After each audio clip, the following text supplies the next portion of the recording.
Hey parents, and welcome back to my channel. Again, I am so glad that you are continuing on this journey with me, learning about special education and what we can do for your child, right?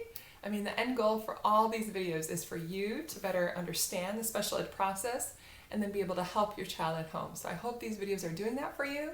If you haven't yet done so, please subscribe below and definitely leave me a comment or two to let me know what you think and other ideas for upcoming videos. All right, with that, today we are discussing what you can expect from a special ed teacher. As you probably know from my introduction, I am a special ed teacher. I've taught for 6 years, going on my 7th. I was a paraprofessional as well as a substitute before, and I've worked with kids all my life. So I have a lot of background in working with children with disabilities.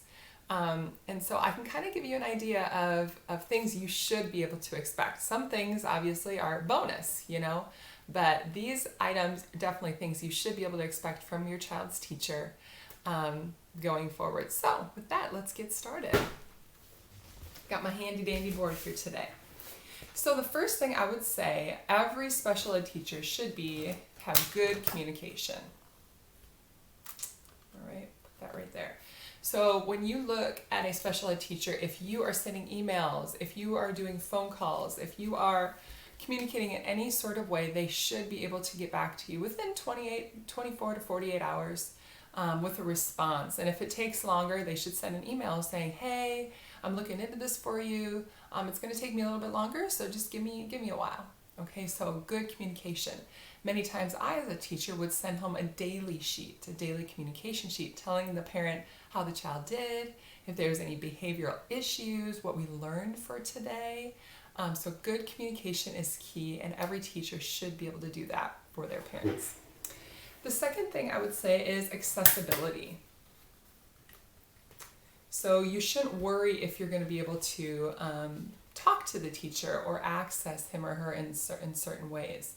All right, so again, if you are communicating via email, or if you want to schedule an actual meeting with the teacher, they should be accessible and be able to do that for you.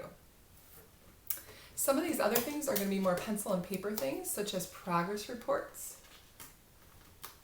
So progress reports are reports given to each parent after a certain marking period. So as teachers, we take data. So remember all those goals that I talked about before?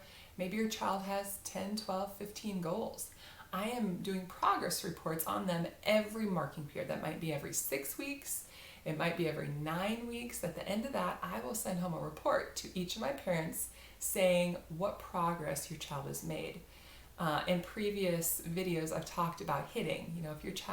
If we had a goal about hitting, I'm going to give you a percentage or a trials number, or however the goal is written, of how often they are doing that skill, or if they've decreased doing that at school. All right, so that's a progress report, and you should receive those every marking period at the very end. All right, upon request, you should be getting a daily schedule. If you're wondering, what does my child actually do at school? A daily schedule can be very, very important for you to be able to see what your child does, where he goes, and along with that, how much time your child spends with same age peers that are in gen ed. So when I say gen ed, I'm talking about the regular classroom. Special ed is more of a self-contained classroom or service that I provide, but gen ed is the regular pre-K, kindergarten classroom where most of the kids go.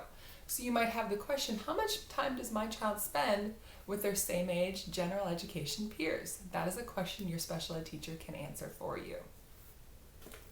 If your child has autism or other challenges that require visual supports, if that's an accommodation, you can request those for home as well. A special ed teacher should be able to get those to you. So any sort of visual supports, maybe a support for quiet, maybe a visual for quiet or a visual for sit. If those are some things you're working at home, maybe a bathroom visual that they can make for you and send home. So upon request, you should be able to get some visual supports as well. Or in our last video, how we talked about a core board or communication board, that would be another visual support. When we're talking about hitting, we just mentioned that with one of the goals. Maybe you need a social story for your child. Maybe he's hitting his sister at home. Not only is he hitting kids at school, but he's hitting his sister. You can request that same social story that your your child is using at school to come home. So we're working together. You're working on the same skill as I am. A social story is a story written directly for your child, and basically saying, when I feel angry, when I feel whatever I'm feeling, I will do this instead of hit. So it's a story, usually multiple pages or just a single page, specifying the steps, breaking it down. Many times our kids with autism need those visual supports to help them to understand and spell out what you are supposed to do. You know, their first response is to hit, but maybe we can use our communication board to say, I am angry, I want toy, right? So social stories. Now, that is kind of a basic list of what you can expect from your teacher. However, we obviously want more than just that, right? So some of the rest of these are things that may not be in every teacher, but we hope so, right? We want each teacher to be consistent. That's a big one. So knowing that if Johnny is going to do this, this will happen, you know? And many times when you start the school year, we start with the rules and the procedures of class, right?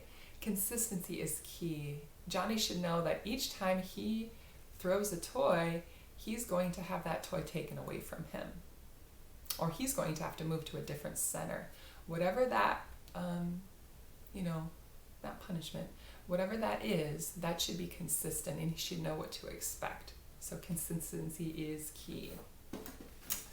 Your teacher should also be firm, okay? That means that in special education, there are many times kids will do what they want to do. They'll throw their fits. They'll be, to see what they can get away with. A teacher should definitely be firm and not let them get away with what we won't want them to get away with in typical life. If we're in Walmart, are we allowed to just lay down on the ground and throw a fit? No, we're not. So being firm as a teacher is very important as well. Patience, a huge trait. And one that I probably hear a lot is like, oh, you're so patient. Well, some days yes, some days no, but we definitely strive for patience with our students and understanding that we are there to help them learn in all aspects, not just academic. We're helping them learn behavioral skills, functional skills, as well as academic skills. So patience is huge. And I think this one is really, really key. A teacher needs to be able to believe in their student. We're not there to provide babysitting services. We're not there to just take the kids off the parents' hands. We're there to help them to grow. We're here to believe in your child and that they can, they have a lot of potential. And whatever those goal areas are, that we can help them achieve that. That's huge. If you have a teacher that has this, and in the end, what is all this? This is all love, right? We're doing this out of love for your child. So this is kind of a basic list of things that I had thought up with, and I actually asked a few other teachers that I worked with what they thought. And so this is what we came up with. So I hope this helps, and I hope this you understand what you can expect from your child's teacher. And as always, you are the first line of defense on anything with your child. So make sure that you are providing these same kind of things at home, that you're being patient, firm, consistent, so that we can work together to get your child as far as we can. All right, thanks for tuning in. Make sure to subscribe below, and we'll see you later.